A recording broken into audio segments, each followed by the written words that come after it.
They raided the Phoenix facility in hazmat suits as part of a multi-state investigation into the illegal trafficking and sale of human body parts. But for the first time, we're now able to see the testimony from one of the FBI agents who conducted the raid, and what he recounts is shocking. Why file this right now? Let's just start there, the timing of it. Jesse, great to be on as always, and I guess better late than never when it comes to the Department of Justice. But really, 1 month before trial is... The FBI has uncovered a secret room beneath Diddy's house, sending shockwaves through the courtroom and igniting a frenzy of speculation about the implications for the case. This discovery, coupled with the sudden silence in the courtroom, has thrust the trial into the spotlight, raising questions about hidden truths, legal procedures, and the power of public perception. As the investigation unfolds, the room's existence challenges the boundaries of justice, privacy, and the media's role in shaping narratives. What lies beneath Diddy's home could redefine the trial's direction, but the silence that followed the revelation suggests the gravity of what's been found and the uncertainty it has sown. The discovery of a secret room beneath Diddy's house has already upended the legal landscape of the case, offering a tantalizing glimpse into the complexities of the investigation. For years, the trial has been a high-stakes battle between the prosecution's allegations and Diddy's defense, with each side vying for control of the narrative. Now, the FBI's revelation of a hidden space beneath the property has introduced a new layer of intrigue, forcing the court to confront the possibility that evidence has been concealed for years. If the room contains documents, recordings, or physical items that directly tie Diddy to the alleged birthday party, Britney Spears was at that birthday party, and they were all brought by Diddy. She was asked about her financial situation around that time, and she said essentially she was doing well. She was, modeling, she was doing other things, and then they kind of touched base a little bit about her prior relationship even before Diddy, and that was with a producer named Ryan Leslie. And around this time frame, because Cassie was still in a relationship with Ryan, at this time the defense was trying to paint it as, when you had met Ryan, he was 10 years older than you at this point of time. And I had kind of looked it up. Diddy and Ryan Leslie aren't necessarily close in age. I think Ryan Leslie's still in his mid-40s, whereas Diddy's in his mid-50s. So there's a little bit there, but I could kind of see where the defense was trying to go and try to paint it as that you kind of get with older producers, with older men that could possibly kind of help you with your career. Then we saw an email. Crimes, it could serve as a game changer, potentially shifting the balance of the trial. Prosecutors might argue that the room's existence proves intentional obstruction of justice, while defense attorneys could claim it was a mundane storage space with no relevance to the case. Either way, the room's discovery underscores the FBI's role as both investigator and disruptor, challenging the assumption that the trial has been proceeding in a straightforward manner. The courtroom's silence in the wake of this revelation suggests that even the jurors are grappling with the implications of what might be uncovered next. Its core, the secret room's discovery raises profound questions about the legal process itself. How did the FBI gain access to this hidden space? Was the search conducted with proper warrants, or did it cross into the realm of overreach? The legal system is built on the principle that evidence must be obtained through due process, and the presence of a secret room could complicate that foundation. If the FBI's search was deemed unlawful, it could cast doubt on the integrity of the trial, leading to motions to suppress evidence or even calls for a retrial. Conversely, if the search was justified, the room's contents might be seen as a critical piece of the puzzle, forcing the prosecution to defend its case with renewed vigor. Notably, he was the escort that was inside that hotel room during the 2016 Intercontinental Hotel incident. There were other messages that went into, Diddy had a subject line that said, "What are you thinking about?" And then Cassie responded in a very kind of sexually explicit way that I'm not going to repeat on air. You could definitely feel like I was kind of peeking into what their history was like, especially in those intimate moments, and how the two would correspond about wanting to be with each other in an intimate way. And so a lot of those messages were displayed in front of the jury. The jury saw them. Us in the gallery, we saw these messages as well too. There was a 2009 email that Diddy had wrote to Cassie saying, I want you to feel safe to let go. And Cassie wrote, I like that. I want to give you the same. In order to be more open with the things that we do in bed, I need to feel safe like home, like this is my husband and this is the only man that will ever have this aggressive/sexual. The courtroom silence, however, hints at something deeper. The jury's uncertainty. Jurors are trained to remain impartial. But the revelation of a hidden room has likely stirred questions about the credibility of the evidence, the motives of the parties involved, and the possibility that the trial has been influenced by forces beyond the legal framework. This moment is not just about what was found beneath the house. It's about how the law responds to the idea that truth might have been buried for years. The implications of the secret room extend far beyond the courtroom, touching on the broader relationship between the public, the media, and the justice system. In an era where news cycles are driven by sensationalism, the discovery of a hidden room has become a symbol of the unearthing of long-concealed truths. The media's rapid response to the revelation, headlines, speculation, and viral commentary has amplified the case's stakes, turning it into a cultural phenomenon. Yet this heightened attention also raises concerns about how the trial is being perceived. The public's fascination with the idea of a secret room beneath a celebrity's home reflects a broader appetite for stories that blur the lines between privacy and accountability. For many, the room represents not just a physical space, but a metaphor for the hidden I'm nervous. I'm just the girlfriend that you get your fantasies off with, and that I just don't get that other part. And then she wrote ... anymore, at least. And she kind of, at least to me and my perspective, appeared a little apprehensive about doing these freak offs. She was asked by the defense, do you have a fear that you guys wouldn't go public, you guys being Cassie and Diddy? And she said, I guess she thought about this. Again, this was around that 2009 time frame when the two were still kind of under wraps there. But she said that the freak offs were kind of an integral part of her relationship, and that essentially she just wanted more. There was a part where they had talked about her 21st birthday. Her 21st birthday is pretty important because that was the first time the two had kissed. That's the first time that she had kissed Diddy, because remember, she had met him 2 years prior to that time. She said that this was again at her birthday. Big names, like a name that we had seen in the People and Places list from jury selection. Dallas Austin was at. Aspects of power, wealth, and influence. Diddy, as a public figure, has long been a subject of scrutiny. And the room's discovery has reignited debates about the extent to which celebrities should be held to the same legal standards as ordinary citizens. The courtroom's silence, meanwhile, may signal a collective pause in the public's reaction as the weight of the revelation sinks in. This moment is a reminder that while the media shapes the narrative, the trial itself must navigate the delicate balance between transparency and fairness. The secrecy surrounding the room also raises ethical questions about the role of the media in reporting on high-profile cases. In an age where information spreads faster than ever, the public's access to details about the case has been both a blessing and a curse. On one hand, the media's coverage has brought unprecedented attention to the trial, ensuring that the public is informed about the proceedings. On the other hand, the rush to speculate about the room's contents has led to the spread of misinformation, with some outlets prioritizing drama over accuracy. This dynamic has created a tension between the need for transparency in the legal process and the public's hunger for sensational stories. The courtroom's silence may be a reaction to this chaos, as jurors and spectators alike. The relationship, because the defense was trying to point out that Cassie and Diddy, for about a 2-year period, they weren't as open with their relationship, and that Cassie essentially just wanted to be public. Again, something that kind of corroborated her under direct testimony, where she said that she just, was in love with him and just wanted to be with him at all points, all the time. A lot of just I love you back and forth, again, just kind of trying to establish that these two were in love, that it wasn't forced or fraud or coerced or anything like that. Then we get to a message around August 5th of 2009. Diddy asked, when do you want to freak off? Cassie said, I'm ready to freak off, LOL. Diddy responded, you tell me the date, you choose. And then I'm paraphrasing right here. She had responded, I feel like a Friday would be best. Diddy responded, also paraphrasing here, Friday it is. Maybe we can get Jules here. Jules was an escort that they had used very often in their freak offs, according to her testimony. He was brought up a number. Grapple with the reality that the trial is no longer just about the facts. It's It's about the narratives that have been built around them. For the media, the room's discovery is a goldmine of content, but for the court, it's a reminder that the pursuit of truth must remain the priority.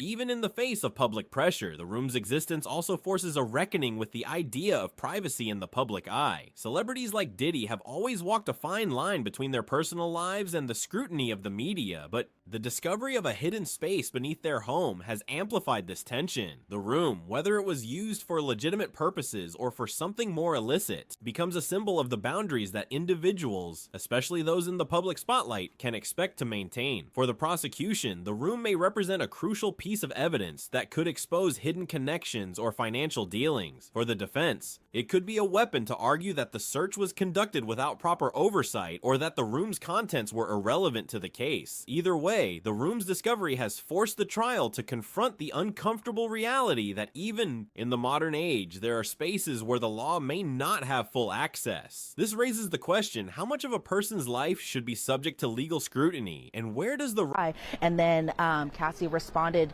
"You hungry, Pop Pop?" You know, and so I think what the defense was trying to do, at least with these initial messages, is just kind of show that there was love and there was affection there. But just think about these time frames and these dates. This was around the time that the two had first started dating, and I felt like it kind of played into what she had said under her direct testimony, that she did care about Diddy, that she did love him. She's been very honest about that, that the two were, that she felt like the two were in love, especially at the beginning of her relationship.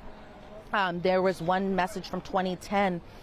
Cassie wrote, "Going to sleep so tomorrow will be faster," and kind of saying tomorrow will be faster so I can see you soon. Diddy responded, "I love you so much. I never knew it could be like this." Cassie responded, "I'm so happy. We're so in love." There was another message, this one from the year prior.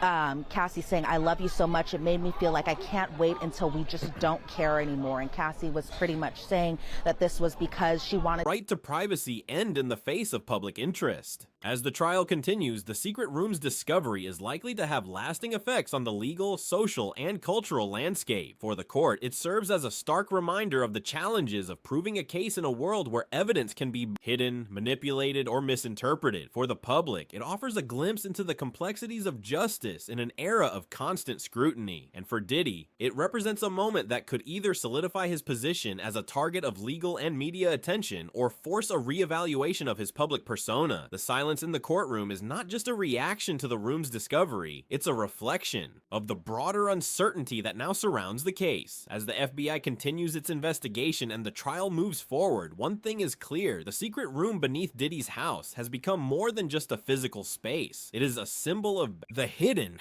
truths that can shape the course of a trial, the power of the media to influence perception, and the enduring struggle between privacy, accountability, and the pursuit of justice. In a world where secrets are currency, a hidden room has shattered the veil of privacy, sparking a global reckoning about the ethics of secrecy in the public eye. This revelation, buried beneath layers of... I think the reason may be for that.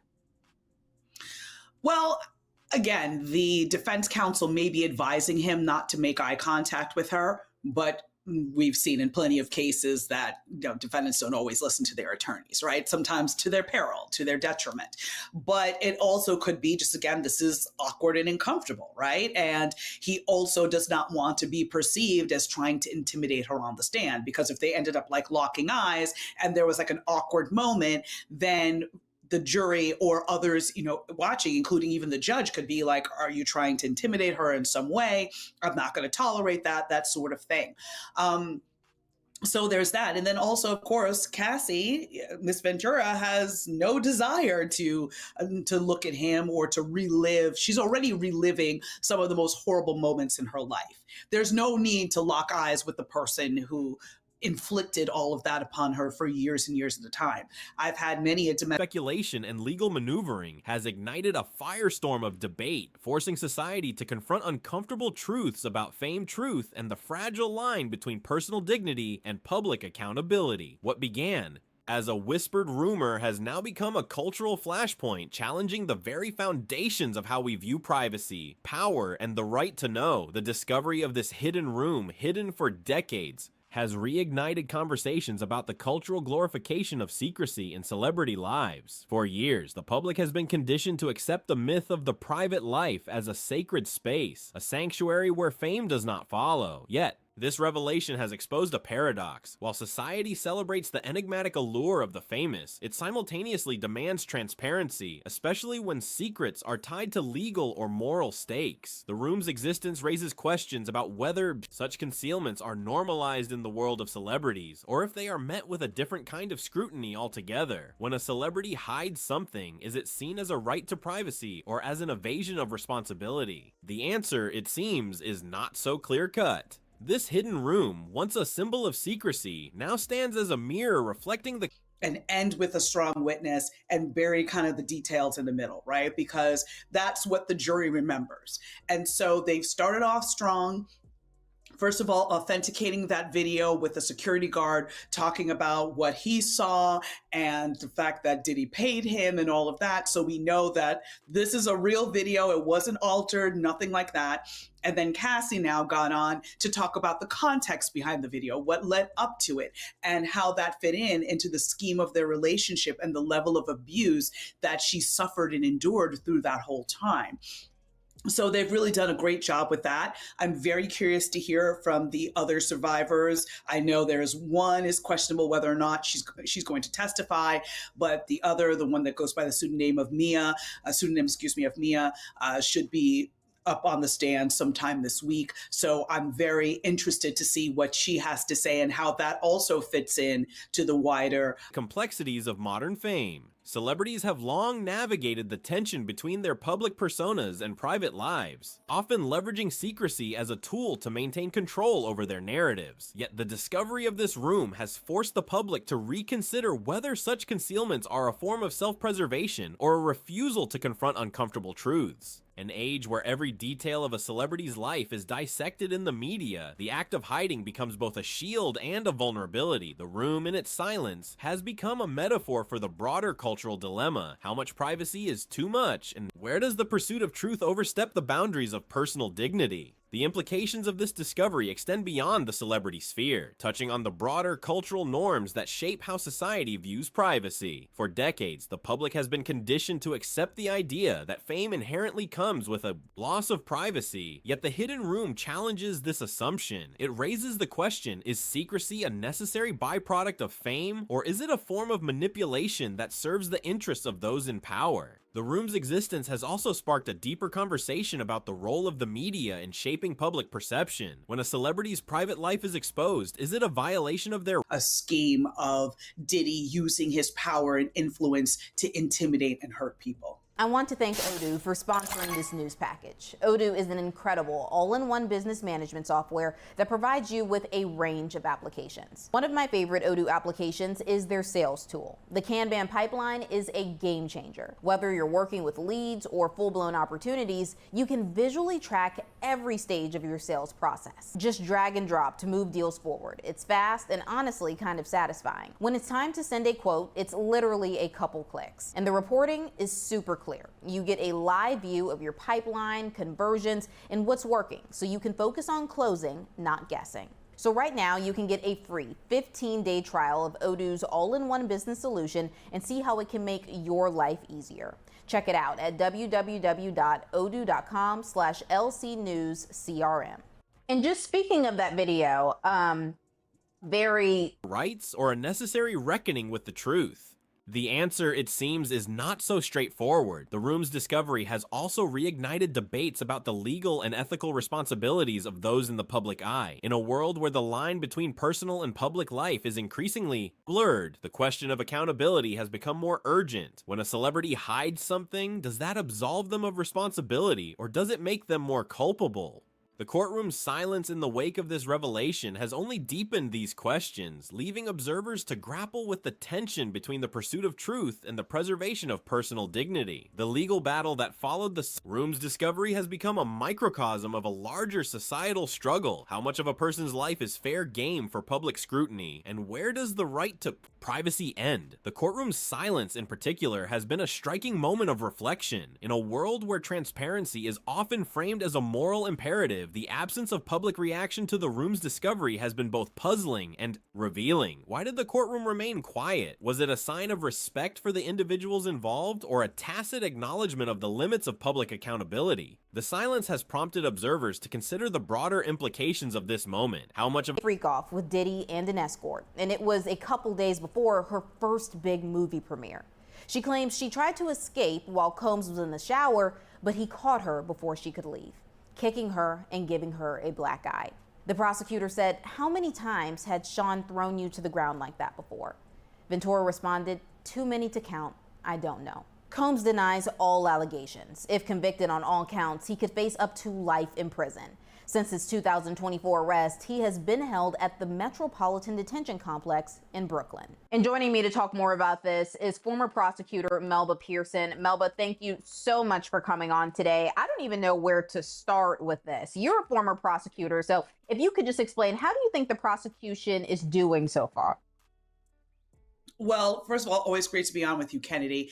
And I think they've really started off with the primacy and recency theory, which I'm a big fan of. It's always start with your strongest witness. A person's life is subject to scrutiny, and at what cost? The courtroom, as a space where truth is supposed to prevail, has become a stage for a deeper philosophical debate about the balance between justice and privacy. This debate is not new, but the hidden room has brought it into sharp focus. For years, society has grappled with the tension between the right to privacy and the right to know, particularly in cases involving celebrities, politicians, and public figures. The room's discovery has forced this tension into the spotlight, challenging the assumptions that have long governed our understanding of these issues. In a world where the public's appetite for information is insatiable, the act of hiding becomes both a shield and a weapon. The room, in its silence, has become a symbol of the broader cultural struggle to define the boundaries of privacy in an era of unprecedented transparency. The implications of this discovery also extend to the legal system itself. The courtroom's silence has raised questions about the role of the law in mediating the conflict between privacy and public accountability. Is the law equipped to navigate the complexities of modern fame, where the line between personal and public life is increasingly blurred? Or is it a system that has become complicit in the culture of surveillance that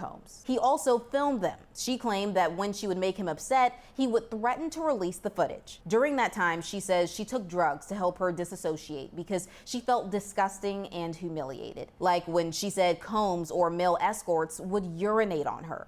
The prosecutor said, "Did you want Sean or an escort to urinate on you?" Ventura responded, "No." The prosecutor then asked, "And before that happened, what, if anything, did you discuss about being urinated on?" Ventura said there was no conversation, it was just a turn on for him.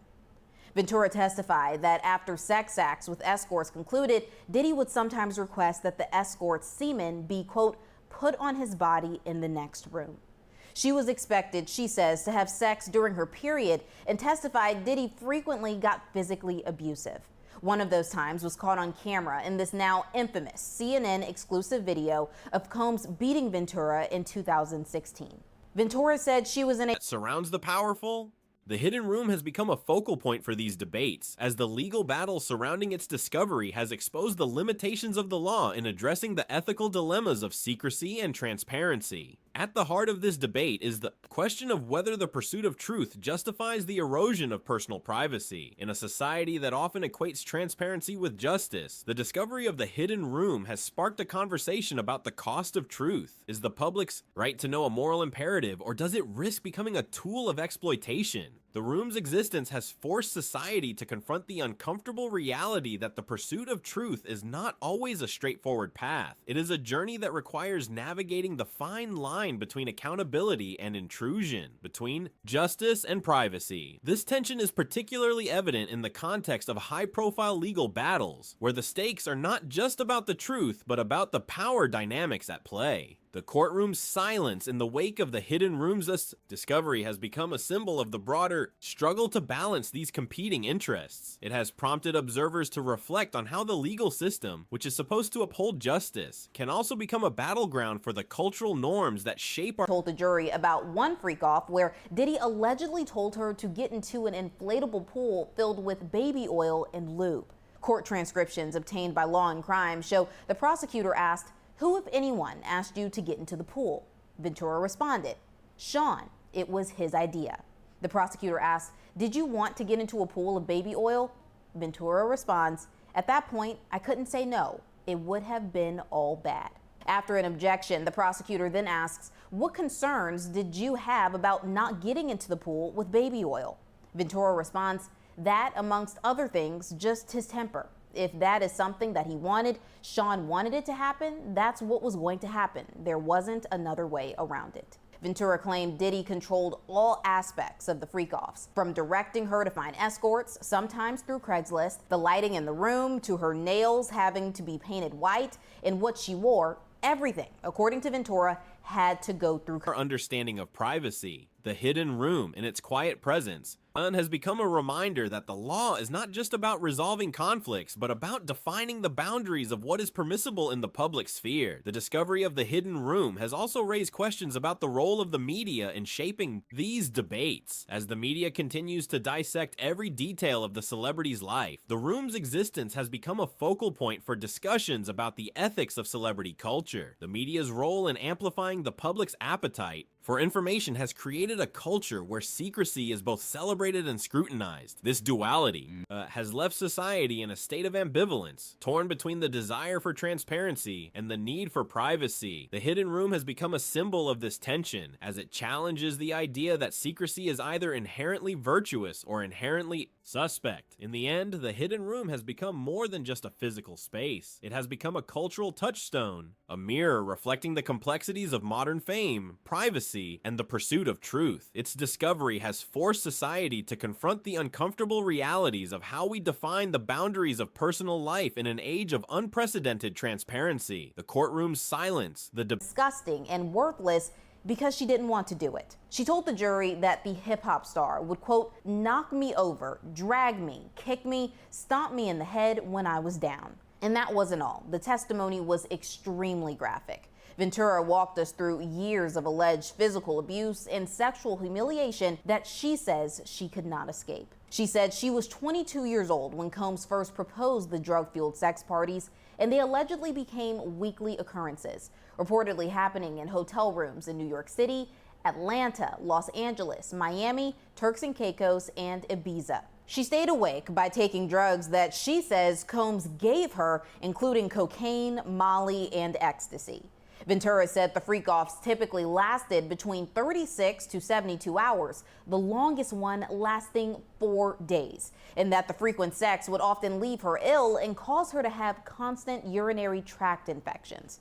At one point, Ventura debates about secrecy and the broader implications of this revelation all point to a larger truth. The line between privacy and public accountability is not as clear as it seemed. As the world continues to grapple with these questions, the hidden room remains a powerful reminder of the enduring tension between the right to know and the right to remain private. For viewers, this moment is a call to reflect on how we navigate these complex issues in our own lives. In a world where the line between public and private is increasingly blurred, understanding the ethical implications of secrecy and transparency is more important than ever. The hidden room and its quiet presence serves as a reminder that the pursuit of truth is not without its costs, and that the balance between privacy and accountability is a delicate one. As we continue to explore these questions, the hidden room stands as a symbol of the ongoing cultural reckoning that defines our relationship with fame, truth, and the boundaries of personal life. If you've enjoyed this exploration of the hidden room and its broader implications, we invite you to subscribe to our YouTube channel for more in-depth discussions on the intersection of culture, law, and privacy. Stay curious, stay engaged, and keep questioning the boundaries of what we know and what we choose to keep hidden. See, here's the thing. I think about it, and I'm sure he didn't want to. I guess the idea is, not distract from the conversation that's being had.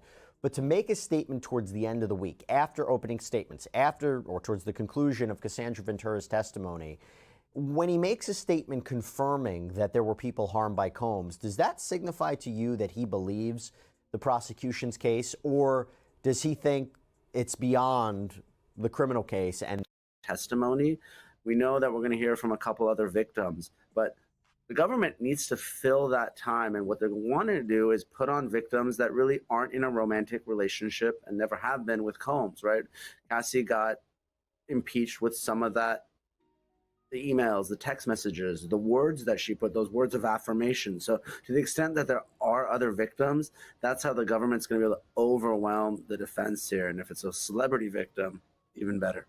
Bieber's camp didn't say anything until now, but I think it's important that he did. And he also, like many celebrities in Hollywood, want to stay as far away from the Diddy trial as possible. Because you think that there was talk of him testifying and he didn't, he wanted to shut that down. I think so. I think people want to know, because look, the trial is lasting 2 months, right? 8 weeks, maybe even 10 weeks. And I know Judge Subramanian is trying to move it along as quickly as he can. But now that Cassie Ventura is wrapping up her victims that people have been talking about for about 1.5 years now, has been Justin Bieber. And now finally, after week 1 of trial, when we know that Don Richard is the next witness and we're going to start hearing who the government thinks is going to help corroborate their case, we are not going to hear from Justin Bieber. And it really goes back to a video when he was about 15 years old, when Combs said he was going to spend 48 hours with Justin Bieber. And that's when all the speculation began. Nima Rahmani. Nima, so good to see you. Thanks so much for coming here on Sidebar. I want to talk about the timing of this. The timing of this statement from Justin Bieber's camp. This can't be just a coincidence. No, it can't be, because one of the biggest questions in the Diddy trial is what other celebrities will be named, who participated in the freak-offs and who witnessed the freak-offs. I mean, Diddy's white parties are infamous. And one of the channel, we've been breaking down all of the latest developments. So not only do we do daily recaps with our correspondent Elizabeth Milner, who's inside the courtroom because there's no cameras there, but we've also been doing legal analysis with some of our favorite guests, breaking down the big legal issues that are happening every day in that court. So make sure to go check it out. But one of the biggest rumors that has been hanging over the entire Diddy saga was Justin Bieber a victim of his alleged predatory and inappropriate behavior? Rape and extortion claims, rumors that celebrities could be involved in nefarious behavior with Combs behind closed doors, even claims by one man that he had in his possession actual sex tapes featuring Combs and other celebrities. And as we know, Combs is currently on trial in the Southern District of New York on charges of racketeering conspiracy, sex trafficking by force, fraud, or coercion, transportation to engage in prostitution. By the way, and as week 1 wraps up, check out all of our Diddy coverage on Long Crimes YouTube. Did she use drugs without Diddy? Did she use drugs when she was with her friends? Oh, do you not remember these questions or these answers because you were addicted to drugs around that time period? And so there was a point where Cassie had said that there was a time that Diddy didn't want Cassie to do drugs, even though she still was, or even though that Diddy still was. The defense says Diddy didn't want you hanging out with a certain friend. The friend's name was Bonna. Bonna is also a pretty important name into this story. I had covered her when she had filed her civil claim against Diddy. Bonna was allegedly hung outside of a balcony by Diddy when he was going through a rage period, something that Cassie had talked about in her direct testimony to yesterday. And the defense was trying to say, well, you and Bonna, you guys did a lot of drugs together. And Cassie at this time was saying, she was doing opioids. Meanwhile, Bonna, according to Cassie, provided these drugs like opioids. Meanwhile, Bonna did cocaine, according to Cassie. Drug trafficking, one of the underlying crimes of racketeering.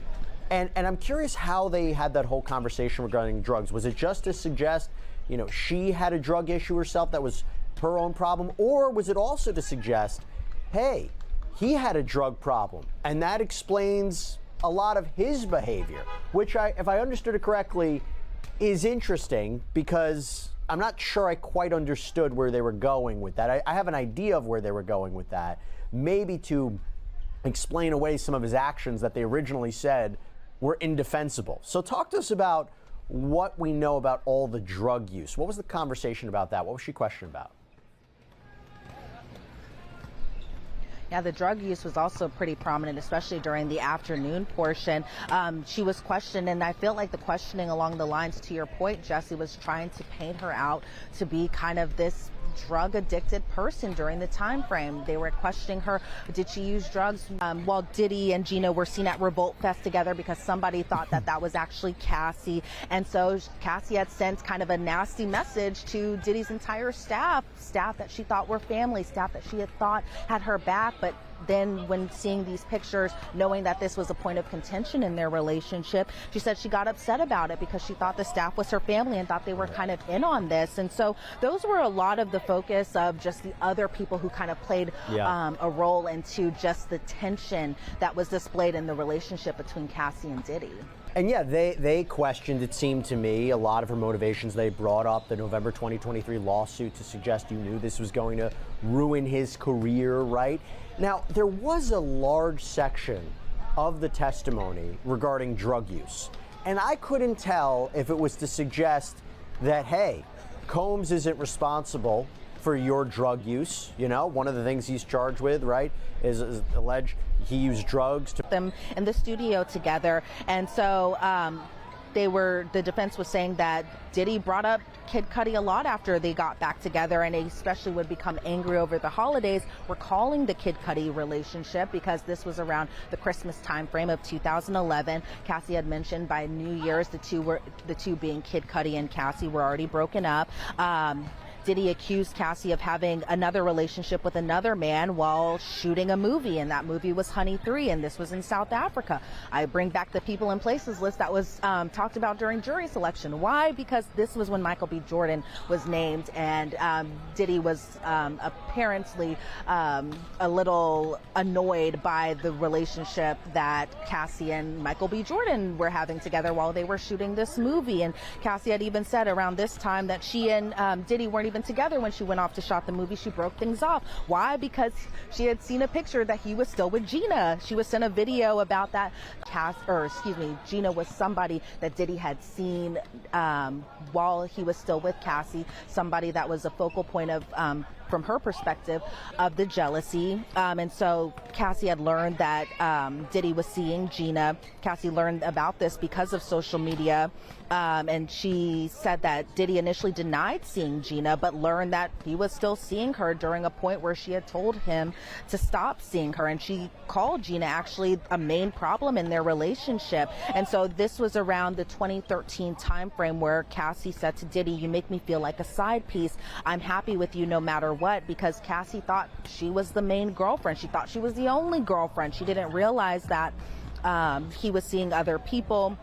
She said that, not even surprisingly, she said that he had actually lost his temper when Diddy thought Cassie was cheating, but then when Cassie confronted Diddy about his cheating, it was like, deny, deny, deny. Another holiday time, because Diddy always spent the holidays with Kim Porter, with his children, something that, surprisingly, Cassie kind of mentioned that Diddy and Cassie didn't spend much time together with his children. Instead, the children were always with Kim Porter, and this was something that she was a little bit jealous of, that she wanted to be around him and see she wanted to be around him, be around his family and get all parts of him. And so, she did admit that she was a little jealous. We learned about Gina today.